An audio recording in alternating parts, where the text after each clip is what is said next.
J'ai 25 ans. Je vis avec mon petit ami, appelons-le Gir, depuis environ 2 ans. Notre appartement est agréable, ni trop grand, ni trop petit.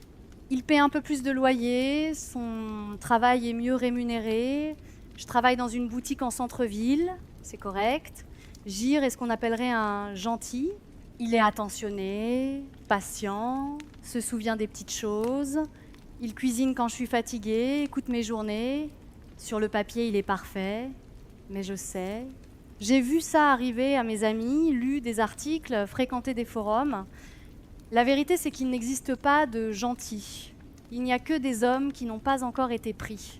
C'est dur à avaler, mais c'est la vérité. Mes amis et moi en parlons constamment. La toxicité masculine n'est pas un mythe.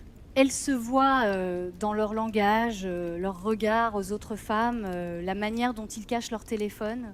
C'est une bombe à retardement. Il suffit d'attendre que l'alarme sonne. Alors je reste toujours vigilante. C'est pas que je ne l'aime pas, je l'aime. C'est pour ça que je dois me protéger. Tout a commencé par 2 petites choses. Un texto tard le soir.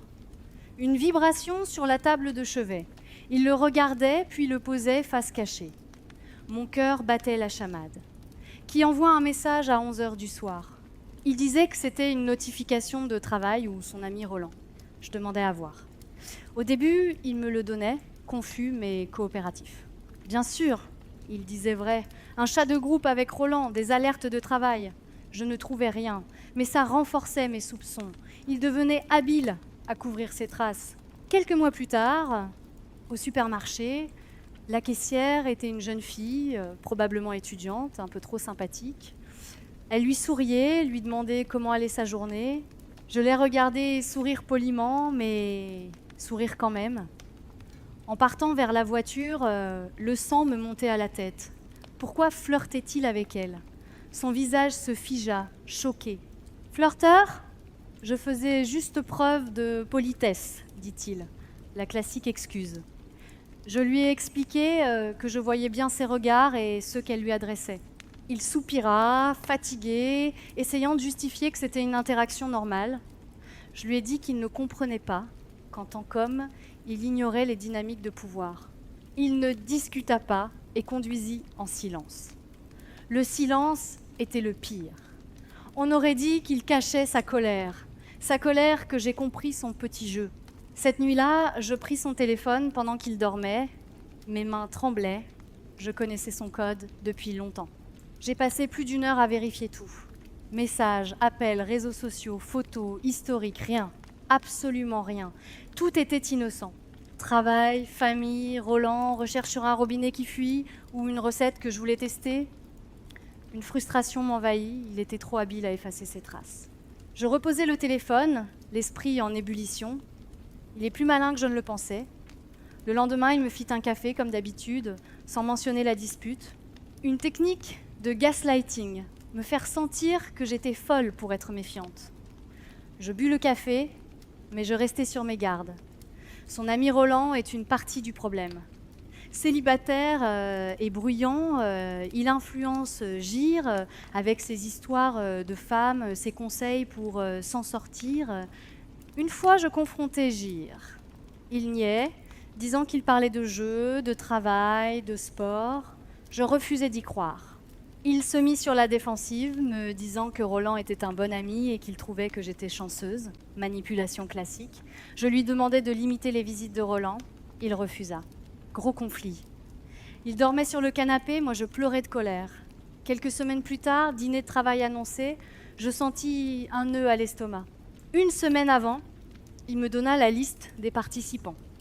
Je fis semblant d'accepter. Le jour même, je surveillais son comportement. Tenue, horaire, messages. Entre 8h et 11h, j'envoyais des textos pour savoir qui était à côté de lui. Retard dans les réponses, silence, appels manqués. Mon esprit créait des scénarios, lui et Sarah riant, partageant un verre. Quand il rentra trempé et fatigué, je l'accusais directement. Alors Laura, il tenta de justifier. Voiture en panne, enfant à bord. Tout était planifié. Ses explications sonnèrent fausses. Il y eut un moment où je vis en lui un vide total, la colère disparaissant. Il murmura « Tu as raison, tu avais raison depuis le début. Je suis terrible. » Il était sarcastique, mais le combat était terminé. Il se mit à faire sa valise méthodiquement, expliquant que je l'avais enfermé dans une prison, chaque action perçue comme suspecte. Il ne pouvait plus vivre ainsi. Il prit ses clés et son portefeuille sur la table de chevet, regarda autour de lui, puis me fixa. « Tu as gagné, Sienna. Tu as enfin résolu l'affaire. Tu avais raison depuis le début. » Et il sortit de la chambre. Je le suivis, incapable de comprendre ce qui se passait. C'était pas ce que j'avais imaginé. Il aurait dû craquer, pleurer, supplier, mais il partit simplement. Il ouvrit la porte d'entrée, posa la clé sur la petite table, sans me regarder. « Au revoir », dit-il. Et la porte se referma derrière lui, laissant l'appartement dans un silence soudain et assourdissant. Je restais figée au milieu du salon, j'avais gagné, j'avais eu raison. Et pourtant, je me sentais comme si j'avais tout perdu. Les premières heures furent floues. Je restais là, écoutant la pluie frapper les fenêtres. Le silence résonnait plus fort que toutes nos disputes. Mon premier réflexe fut d'appeler mon amie. J'avais besoin qu'elle me dise que j'avais agi correctement. Je lui racontais tout. Il était parti après mon accusation sur Laura. Une pause. « Je te l'avais dit, » dit-elle triomphante. « Tu l'as coincé et il s'est enfui. Les coupables fuient toujours. » Ces mots étaient comme un baume sur une plaie ouverte.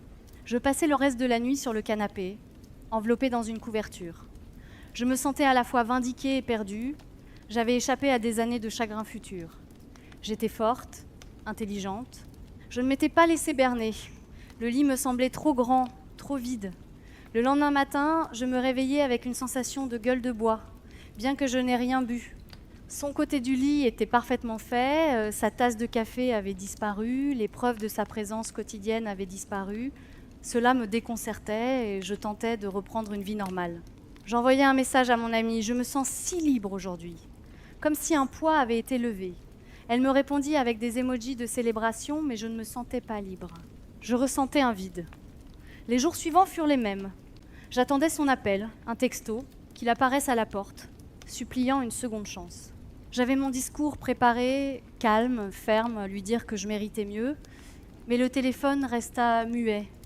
Son absence totale ne correspondait pas au schéma du coupable essayant de rattraper ses erreurs. Je me connectais à notre compte partagé de factures téléphoniques pour obtenir la preuve, des données concrètes. Mon cœur battait la chamade. Je consultais le journal des appels du mois passé. Appel à ses parents, à Roland, à la pizzeria du quartier et à Laura. Je cherchais son nom, un seul appel, d'1 minute, juste assez pour qu'elle lui explique sa situation. Je parcourus le reste des appels, aucun autre contact. Les textos, même constat, aucun échange suspect, rien. Je suspectais un deuxième téléphone ou une application secrète. Obtenir la preuve devint une obsession, la seule façon de justifier le vide dans l'appartement, dans ma vie. Je mis l'appartement sens dessus-dessous, poche de vêtements, sous le matelas, derrière la commode, rien d'incriminant. Puis je revis le placard de la chambre d'amis. Sur l'étagère haute, une vieille boîte à chaussures, avec ses papiers importants et souvenirs. Je l'avais déjà fouillée pour la photo de sa cousine, mais je devais vérifier à nouveau. Je sortis la boîte, la poussière volant autour de moi, et l'ouvris. Des documents fiscaux, son acte de naissance, d'anciens passeports et en dessous une petite boîte en velours bleu foncé. Mon souffle se coupa. C'était un cadeau, je le savais. Mes mains tremblaient en ouvrant le couvercle. À l'intérieur, sur un lit de satin blanc, un collier en argent délicat avec une chaîne fine et un pendentif simple. Je le reconnus immédiatement. Quelques mois plus tôt, nous étions passés devant une bijouterie. J'avais dit « Oh, c'est joli !» Simple. Je n'y avais plus pensé. Jamais je n'avais imaginé qu'il écoutait. Je pris le collier et découvris un reçu plié en dessous, daté d'1 mois avant le dîner de travail, avant les nuits tardives et la dernière dispute. Avec le reçu, une confirmation de réservation pour mon restaurant italien préféré, celui de notre premier anniversaire, pour vendredi prochain, notre 3e anniversaire. Je réalisais que j'avais totalement oublié cette date. Lui ne l'avait pas oubliée. Il avait acheté le collier, réservé la table, pendant que je le traitais comme un criminel. Assise par terre dans la chambre d'amis, collier en main et réservation sur les genoux, Ma réalité, soigneusement construite, s'effondra. Il n'y avait pas d'autres femmes, pas d'affaires, pas de complot masculin toxique. Il n'y avait que lui, un homme bon, patient, aimant. Et moi, j'avais été la toxique, la source de la méfiance et de la douleur. J'avais transformé son amour et sa patience en preuve d'un crime qu'il n'avait jamais commis. Le sentiment qui m'envahit n'était pas la culpabilité, mais l'horreur. Voir clairement pour la première fois la personne que j'étais devenue et ne pas la reconnaître. Je pris mon téléphone pour l'appeler, pour m'expliquer, pour réparer. Il sonna, puis alla sur messagerie. Je laissais un message paniqué. Gire, c'est moi. J'ai eu tort. J'ai trouvé le collier, la réservation. Appelle-moi, on doit parler. Puis un texto. Je suis désolée, laisse-moi arranger ça. Rien. J'envoyais un autre. Je t'aime. J'avais peur. La notification de livraison sous le message semblait une moquerie cruelle. Les heures passèrent. Rien. Je finis par appeler Roland. Je détestais le faire. Je l'avais maltraité. Mais j'étais désespérée. Il répondit au deuxième coup de fil, froid. « Que veux-tu, Sienna ?» Je m'excusais pour tout. Il me coupa trop tard. Tu as passé 2 ans à démolir sa confiance. Son foyer était un tribunal permanent. Il se sentait toujours jugé. Non, il n'est pas bien. Ses mots étaient des poignards. Il a besoin de guérir. Il avait bloqué mon numéro. La finalité me frappa comme un coup physique. Je restais là, assise sur le sol, le collier glissant entre mes doigts, comme si je tenais la dernière chance de réparer quelque chose d'irréparable. Les souvenirs de nos rires, de nos projets, de sa patience infinie défilaient devant mes yeux, chaque image poignante et cruelle. J'avais transformé l'homme que j'aimais en accusé dans un procès que j'avais inventé. Et maintenant, il avait disparu, sans colère, juste absent, comme une évidence silencieuse que je ne pouvais nier. Le téléphone resta muet toute la journée. Le soir, je me levais, errant dans l'appartement vide. Chaque objet semblait me murmurer des reproches. Même le café que j'avais préparé était trop amer. J'ouvris la fenêtre et laissai entrer la brise fraîche, pensant que l'air pourrait nettoyer quelque chose, mais il n'y avait rien à purifier, rien à sauver. Seulement moi, seule avec la conscience de mon erreur. Je pris une décision. Je devais changer avant que cette version de moi-même ne détruise encore quelqu'un d'autre. Je jetai les vêtements sombres que je portais pour me cacher de mes peurs. Je mis le collier dans sa boîte et nota tout dans un carnet. Chaque pensée, chaque doute, chaque accusation injuste, peut être que cela me sauverait d'un futur semblable, peut être que je pourrais apprendre à aimer sans suspicion, à faire confiance sans calcul. Puis je m'assis à la table, écrivant un message que je n'enverrai jamais. Gire, je comprends maintenant, je suis désolée, merci pour tout. Je ne pouvais pas le déranger, pas encore. Peut être jamais, mais j'avais enfin compris. La vérité n'était pas dans les preuves ou les accusations, elle était dans la patience, la confiance, l'amour silencieux que j'avais ignoré. La nuit tomba, enveloppant l'appartement dans une obscurité douce. Je regardais le collier, reflet de ma naïveté et de ma bêtise, et je souris tristement. Il ne reviendrait peu, être jamais. Mais pour la première fois depuis longtemps, je me sentais prête à être meilleure. Le silence ne me faisait plus peur. Je l'acceptais comme une leçon, comme une chance de renaître, seule, mais consciente, capable enfin de distinguer l'amour réel de mes peurs imaginaires.